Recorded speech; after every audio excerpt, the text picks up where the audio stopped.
Patricia from PlayVybz, and I'm here with Carrick Brunson. He's just finished a big conversation yesterday at the Clapping Ground, and I'm here to ask him just how he thinks it went. Paul, how did it go? Wow, it was phenomenal. It was beyond what I had anticipated. Excellent. You know, what's interesting is everyone told me that the audience in London would look like this. And when I came out, they looked sort of like that, but within seconds, you know, we played some good Jamaican, Nigerian, Ghanaian music, and everyone got loose, and it was just phenomenal. I loved yesterday. Okay, so you're loving London then? Oh yeah. Yeah? London, I love. I love London. Oh, excellent. Because we were thinking, you know, we've had part one, it was so fantastic, so we're looking for part two. Without question, we're coming with part two. And I'll tell you on a very serious note that, you know, we had a lot of fun topical discussions yesterday, but we also had a lot of very serious topical discussions. And there were a lot of questions around the more serious questions. And so we're going to come with, I think, another event with a lot more content, and I can't wait for us to put it together. Yeah, excellent. And so we had really excellent crowds. I think you had a good turnout. And so do you feel next time you come, are you going to have a much bigger event? Will it be based on the same kind of format? What do you have in mind? You know, that's a very good question in terms of the format for the next event. You know, I will say that I don't necessarily know at this point. I think what's important in what we do is that we really listen to what the audience says. So I know that we'll be sending out surveys to the audience to hear what type of format they most desire. But one thing I do know is that it will be bigger. You know, I think that already word of mouth has been trickling. I'm hearing cousins of people that say, you know, my aunt was there yesterday and had a good time. So I'm sure it'll be bigger. But the format, I think we still need to work on that. Yeah. Well, there were so many ladies there. I spoke to several at the end. And I think what's really interesting for me in particular was finding out the marriage statistics are not as bad as we think they are. Right, absolutely. That was a key part of yesterday, was looking at myths and destroying those myths. And looking at especially the black family, black marriage around the world, that black marriage is actually the strongest marriage among any ethnic group around the world. Just knowing that gives us a sense of empowerment, gives us a sense of hope.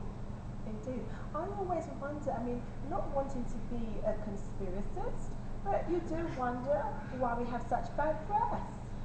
Well, you know, yesterday I talked about this, is that I don't believe in my heart that people other than black people, right? Well, let's just call it what it is. You know, they're white people. Right. That they methodically sit and plot and say, what can we do to destroy black people, right? I think it happens with some, but I don't think it happens with most. But what I do know happens is that people sit back that run media, right, and say, what can I do? What can I put out that's going to cause a big buzz? It's going to cause a stir. It's going to get people talking.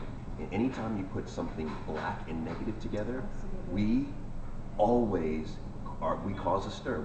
And so I think that's what happens. And we just need to be a little bit more thought-provoking around what is actually, around what is negative, what's not, what's truthful, and what's not.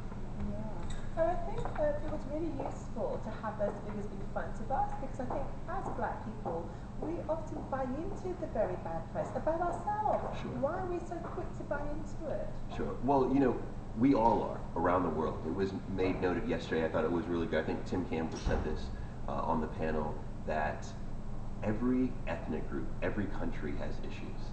Everyone gets within their people and they talk about certain press that they buy into, certain issues that they have. Do we have issues as black people? Absolutely, right? We have issues. But forums like yesterday, forums like the big discussion, allow us to discuss it almost amongst ourselves and come up with real solutions. And that's what I loved about yesterday, is we came up with some serious solutions. Absolutely. And obviously people are interested in these solutions, Paul, because they block the meeting. So we obviously want to have this big conversation. Sure, absolutely. You know, talking is very, very important. This is what I think has happened in America. You know, when you think about the civil rights movement in America, which is very, very important to know the history around, it began in one-on-one conversations, in conversations that grew in the church. and conversations that grew in conference centers, it began with conversation. Then once you reach a certain tipping point, then action begins. And so I feel that sense, I feel like that is happening, it's bubbling here in the UK. And looking at marriage on a wider scale, we are getting married as black people, but on the whole, marriage is declining, not just in our community, but on the whole. Are people losing interest in marriage? I think it's not important anymore. What's informing that? Well, what I find most interesting about marriage, and this is just something, within the last 2 years that I've realized, is that when you look at the history of marriage, so pre-1980s, marriage was really about a business partnership. Business. Right. So Patricia, say you and I were, it's the 1500s. Okay. I would say, Patricia, can you sew pants? And you would That's say, not romantic. but that would be my question. Okay. And you would say, you know what? Can you get out in that field and work and bring in some money? Right. And then we would say, you know what? We can do those things. So we'll have a partnership. Let's get married. Let's get married. Absolutely. Love, if it entered the picture, it did. If it didn't matter. Wow. That's the history of marriage. It's about transferring legacy, transferring money.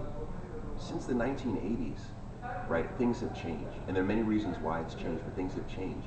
Right now, love has entered the picture. Because love has entered the picture and because traditional roles have changed, a lot of us are just simply confused, I believe. And because of that confusion, that's what I think causing this perception that marriage is disappearing. But I truly believe that marriage is strong at this point. There's over 200,000. Every day there's over 200,000 marriages. And I believe that number is going to increase as long as we continue to have these type of dialogues. Oh, that's so interesting and encouraging. 200,000 a day. Are you sure? I'm absolutely sure. One thing I pride myself on is statistics. Okay. Because finance used to be my thing, and so I definitely know there's actually slightly more than 200,000 weddings globally per day. Oh, that's really good news. It's good news for society because that's the foundation for society. I always believe that, Paul. Oh yeah, that's, marriage is how we transfer our story as people. That's how we transfer to the next generation. Marriage is the unit that does that. Yeah, do you think the government supports that? Because I think they've become quite liberal over the years. This is a question that, in terms of the government here, I can't speak to. But I know within the United States, what's interesting is that there were many incentives made for marriages over the years. Those incentives have been combated in the States because of the rise of homosexuality and the rights given to homosexual couples. And so in the United States, it definitely has decreased the government incentives. Right, yes. Well, Paul, it seems as though you have loads to share with us, and particularly our listeners at PlayVybz on the Ask Patricia show. We've loved having you. Now, let me see, what can we do to help you whilst you're here in the UK and your future in the UK? We want to be a part of that. Oh, wow. Well, the next time I come, if someone can prepare some homemade fish and chips for me, that would be that's what you can do, Patricia. Okay. That would fish and chips. That's what you could do, fish and chips. I wouldn't know what to do. That's the deal maker. Yeah, that's the deal maker. You heard it here on Ask Patricia on PlayVybz. You've been with us. It's been Paul Carrick Brunson here on PlayVybz. Thank you.